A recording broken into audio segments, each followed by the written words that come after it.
welcome to Arrows on Air, presented by Tomorrow's Air.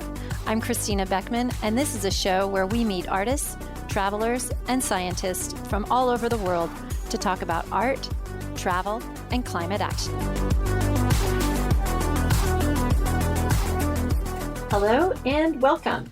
Today I'm talking with Becky Desjardins. Becky is a Senior Preparator at the Naturalis Biodiversity Center in the city of Leiden in South Holland, Netherlands. Naturalis won the European Museum of the Year Award in 2021. It's the most prestigious museum award in Europe and sets a benchmark for museums all across Europe.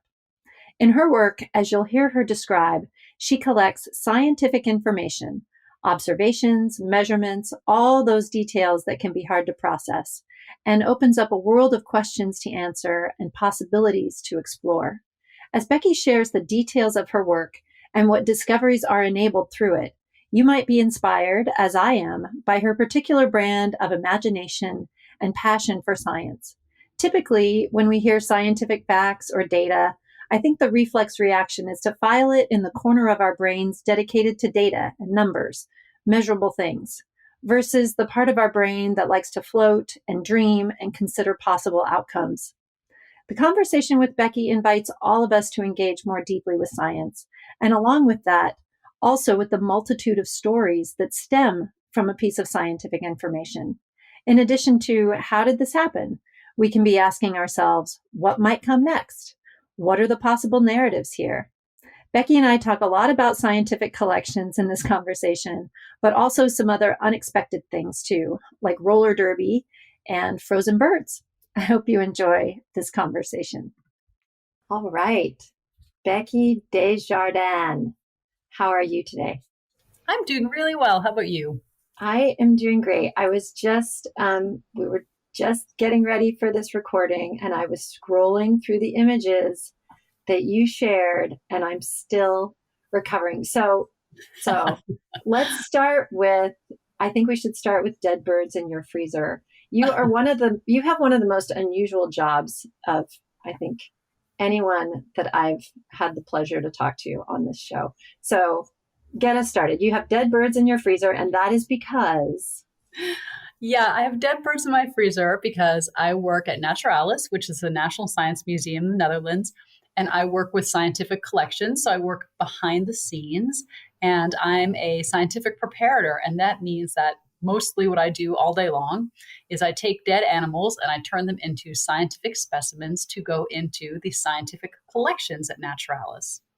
Unbelievable. And I guess it's not so unbelievable. We know that there are scientific collections and we know that there are scientists working on these things. I just never really thought about the mechanics of that job and what you're learning. And so one of the things in our earlier conversation, you mentioned that scientific collections contain specimens from all different points in history, and a specimen might be a dead bird, and people, including yourself, when you find one, might put it in your freezer and then take it to the museum where they somehow get flattened and put in drawers.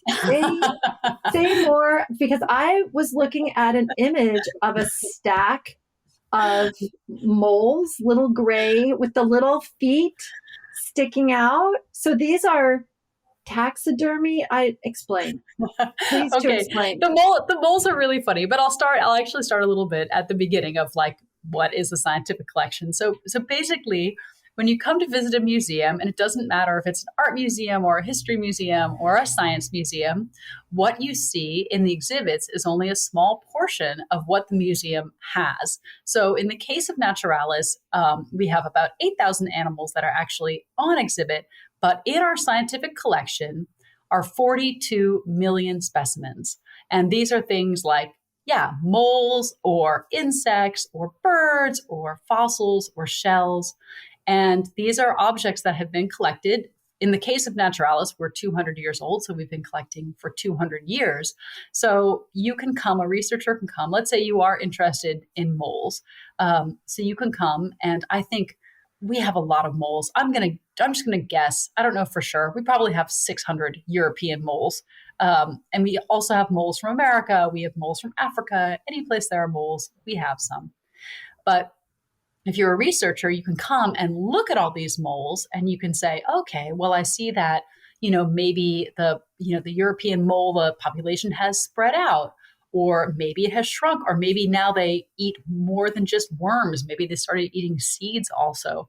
And you can Or see that by investigating. So you would pull one of these little flattened dead guys out of the tray and like put it under a microscope.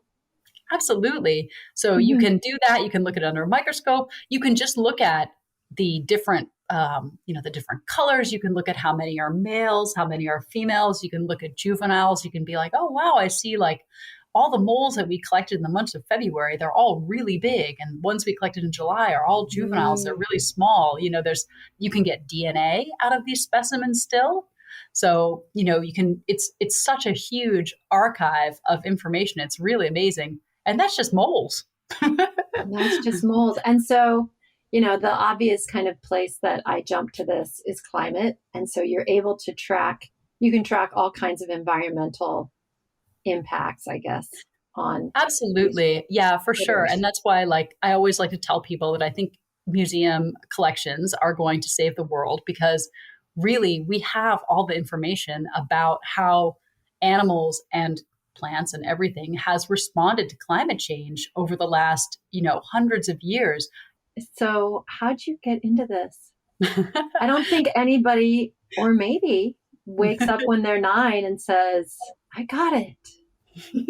Well, it was kind of, it's kind of roundabout in a way, but I went to school. So I grew up in Boston, I moved to North Carolina for school, and I studied geology in school. And early on, my freshman year, I took this class that was called Field Techniques and was tag team taught by a biology and a geology professor. And we learned all these different field techniques. We spent our spring break that year on Cumberland Island National Park, and we learned how to take soil samples and count birds in a flock and do all these different things. And I was like, okay, I don't really know what I want to do when I grow up, but I want to work outside. And I decided to major in geology, but I took ornithology, which is the study of birds, and I really liked it. And in hindsight, I think I didn't major in biology because I was intimidated by like cell and genetics. But I can tell you, geology is not necessarily any easier. So I don't know what that logic was about. But after I graduated, I ran into an old classmate from ornithology, and he said, guess what? I just got back from counting hawks that were migrating across the Florida Keys. And I said, I want to do that too. He said, well, you should go talk to our old professor. And she told me how to apply for these field jobs with birds. So I spent the subsequent couple of summers doing field work out in the Great Plains and out in Texas. And then I got hired at the North Carolina Museum of Natural Sciences as sort of the lowest woman on the ladder.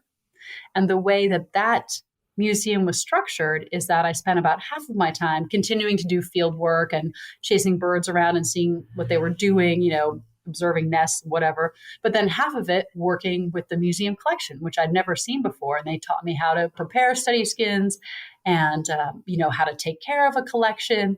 And then when I moved over to the Netherlands in 2010, I was lucky enough to just continue on my career track. But at Naturalis, they were like, well, our mammal guy's going to retire. Do you think you could learn how to prepare mammals too? So then I started working on mammals, and now I kind of do everything. And so you've been at the museum for a while now, 10 years. I like to say years. that, I've been working in museums for over 20 years, which is such a surprise because I look like I'm 30. How did that happen? I look like I'm 32. It's incredible. Becky, as I'm listening to you, I'm imagining that your work sort of gives you a different perspective on life, right? Like, do you sort of see yourself as part of a living continuum, maybe because you're surrounded by the history so much more? I just have this notion that you are wandering throughout the world, seeing things more deeply maybe than the rest of us. Do you think that's true?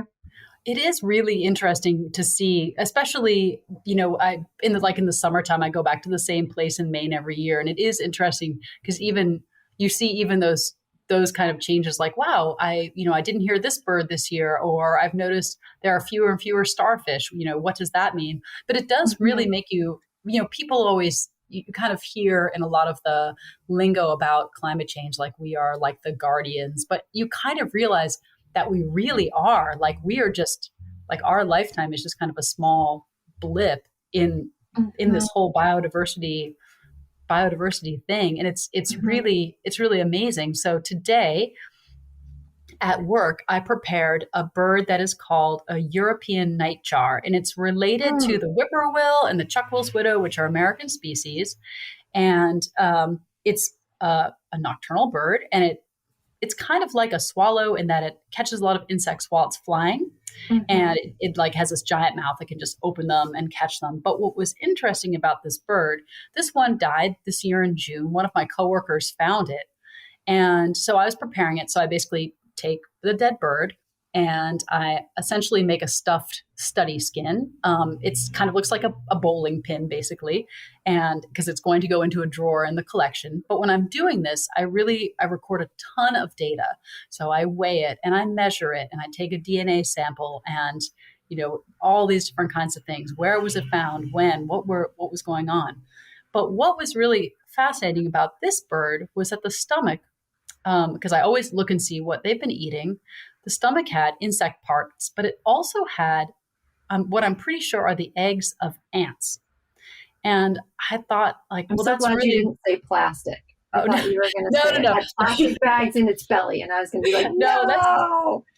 that's like that's a different discussion. But we do, museums do some of that, recording that information as well. But Mhm. it's interesting because this is a bird that so I happened to luck out, and there was a researcher there today, and he was telling me that this type of bird, the nightjar, they do eat ants, but it's kind of not their first choice. They would Mhm. only eat them if it was like kind of an emergency, if there was nothing else Mhm. around.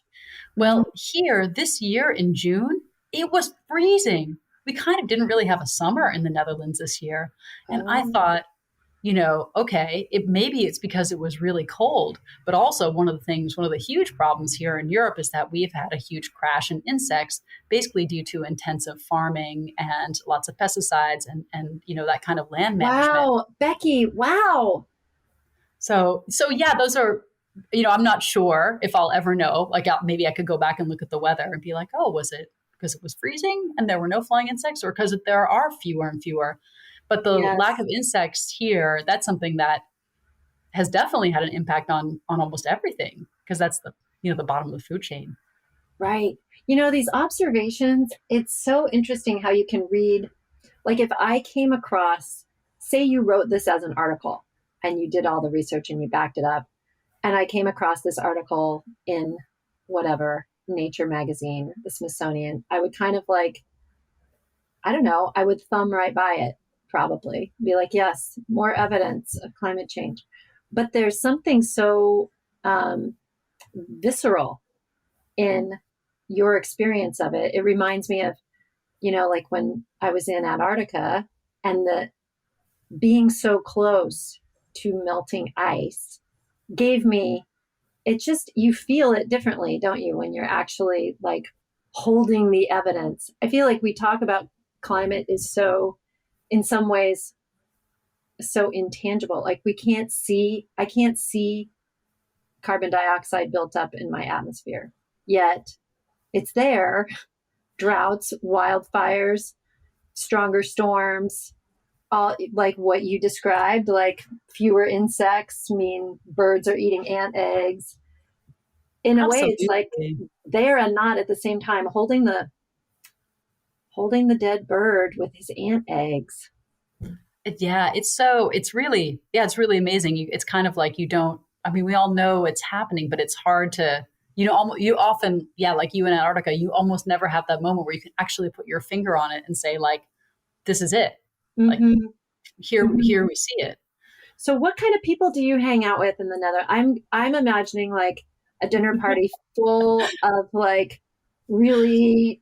gently nerdy folks with glasses and collars buttoned all the way up to the top, like talking about their specimens. Do you circulate with all the specimen people, or do you have what's it like for you over there? I do sometimes, and I do like because all of my friends know what I do. It is not rare that if I'm invited to somebody's house for dinner, or if somebody comes to my house for dinner, they'll be like, "Oh, this bird hit my window. Here you go," and like a party favor. Oh So man. yeah, and it's funny. I wish. I have to say that most of the people that I work with now, they're a really cool bunch overall, and really modern. But for sure, when I started out in the museum world, there definitely was that. Here in the Netherlands, they call them like wool sock biologists. So these are those like mostly white, gray hair, older guys with the Birkenstocks and the wool socks, and they've spent more time with like their study species and other human beings, which can make for some awkward moments. Right. But no, the group that I work with, actually, they're pretty great. A lot of them are actually like quite, I would put them, in between 30 and 40, and they're enthusiastic. And we definitely have a good time. But, being an expat, I do hang out with a fair amount of other internationals as well. And it's, I really like the Netherlands. It seems to attract a good group of people. There are lots of NGOs based here. There's also a lot of creatives that I meet. So it's definitely, living abroad has been, I can't recommend it enough. It's been really fantastic. I just love it. Because you came from Massachusetts and then you moved there. Right. And so, but you didn't think about, I think you told me you ended up there because you were married and you're not married anymore. Yeah. But you didn't decide to come back after that.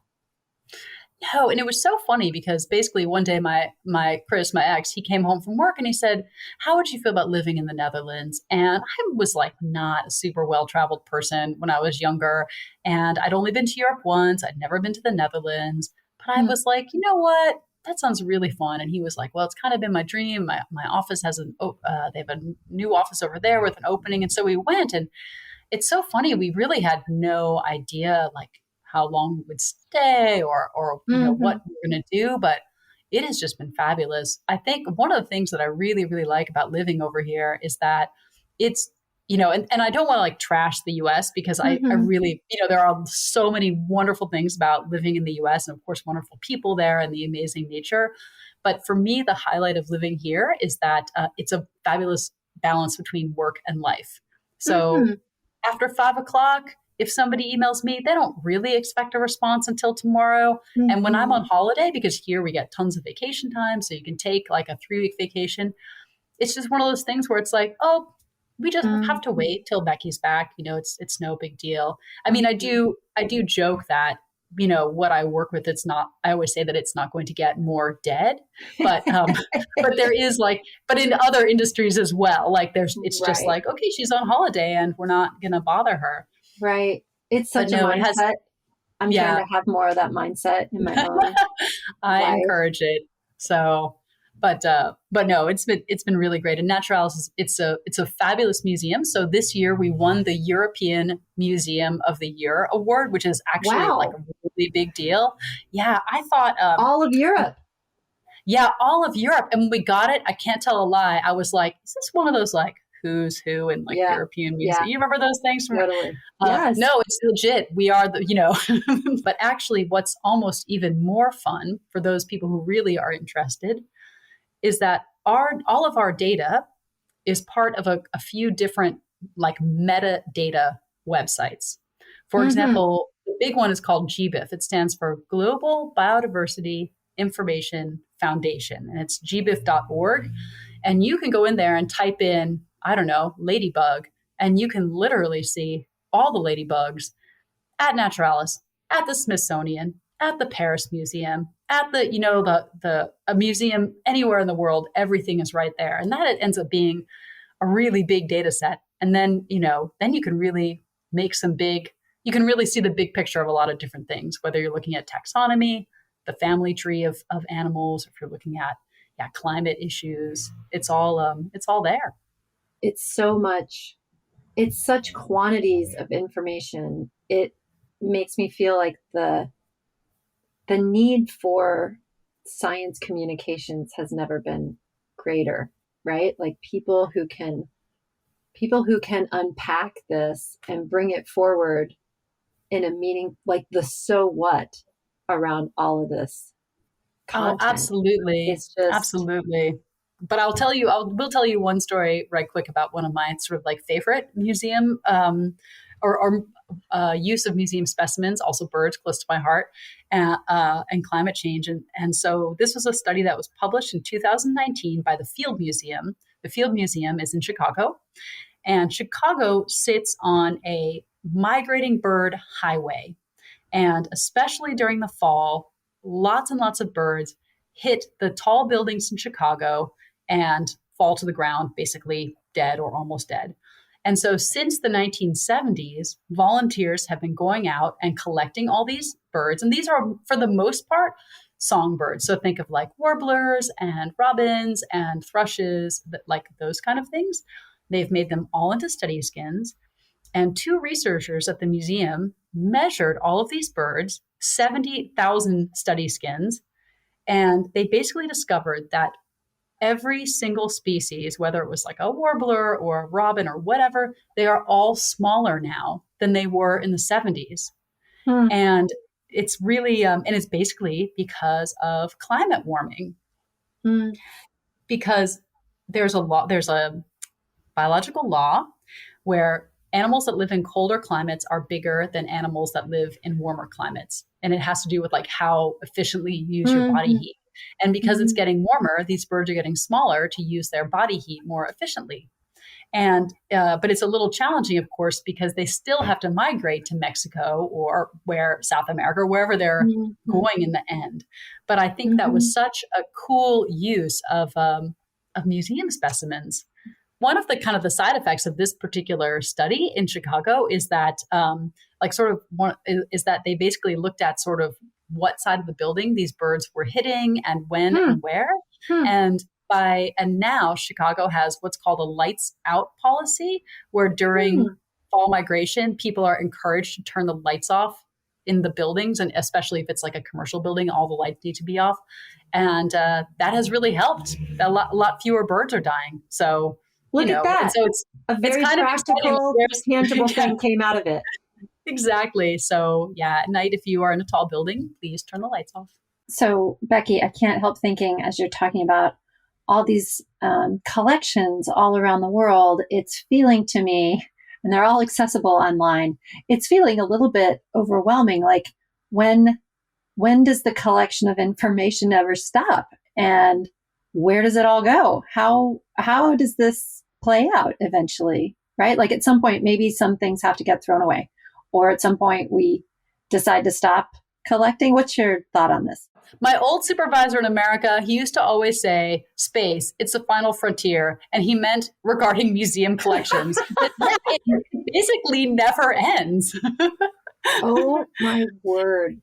And Oh, we actually have run into that now with, for example, whales. So I'm oh also my on God. the whale team. Okay. Yeah. Yeah. Let's talk about this.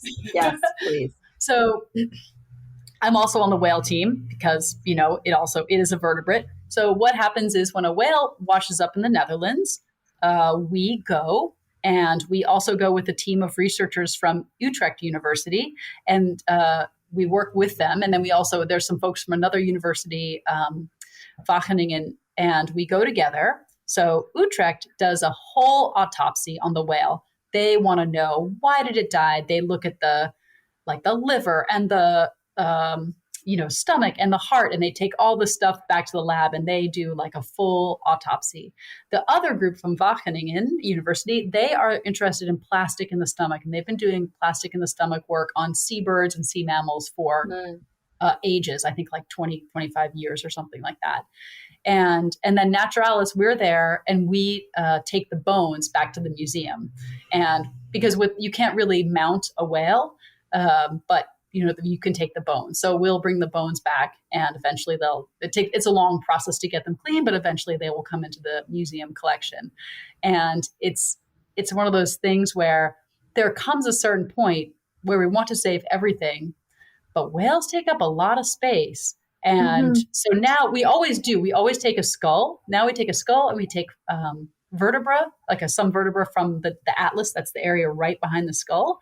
And we usually take a flipper, a shoulder blade, and a few other things like a tissue sample. We almost always take an eye just because it's like kind of cool to have. And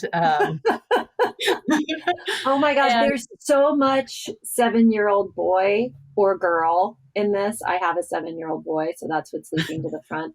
But really, your your job is like an expression, a grown-up expression of childlike curiosity, isn't it?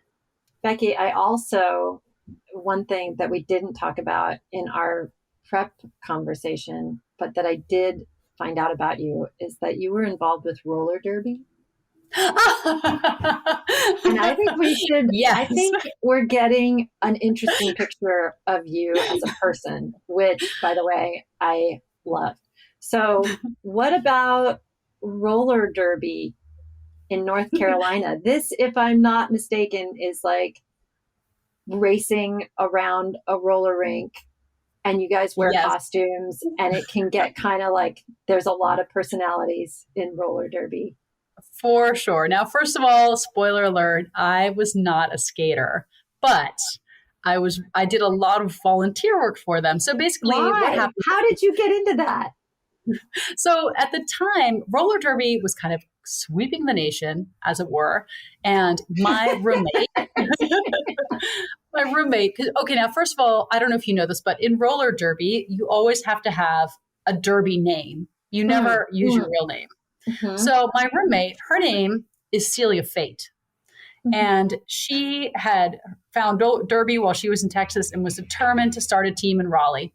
And she did. And so because she started it, I felt like roller derby was centered out of our house that we shared.